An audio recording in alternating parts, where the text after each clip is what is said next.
Salamu alaikum. Wa alaikum salam. Malam barka dai.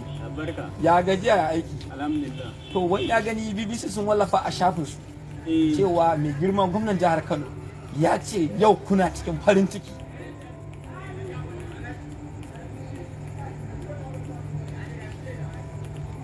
Malam baka ce komai ba. Malam. Na. Ta nan ka biyo ko ta nan? Ta nan da biyu. Ta nan? Sanju.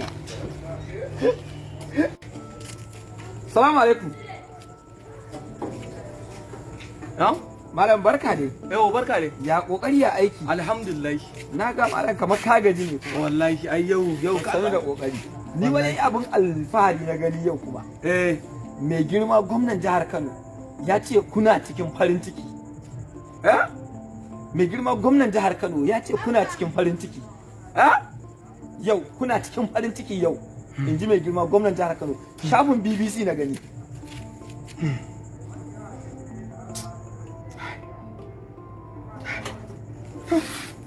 Malam ya haka. Salamu alaikum. Wa alaikum salam. Malam ya gajiya. Lafiya lau wanka ne. Kokari. Lafiya lau.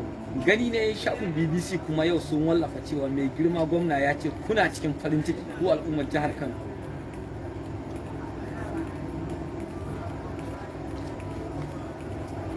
Malam baka ce komai ba. BBC daga sun wallafa ba ni na wallafa ba.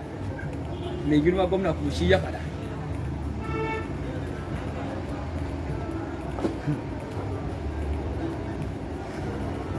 Alamu wannan bai wuce bare lallaba. Hello? Kalla na gaya maka na rantse da girman Allah ya maka bani kuɗi na ba zan mugun maka rage mutunci. Ka san yau cin bacin rai nake ko? Salamu alaikum. Na ran kalla. Salamu alaikum. Wa alaikum salam. Malam barka dai. Wallahi wani kai. Kai hakuri. To na ganka cikin fushi wanda ku kuna cikin Kalla ba ruwan malam. Me ya faru ya kai? Baka gani ba a shafin BBC sun wallafa? Mai girma gwamna ya ce yau kuna cikin farin ciki ku al'ummar jihar Kano? Wani gwamnan kenan? Mai girma gwamnan jihar Kano mana.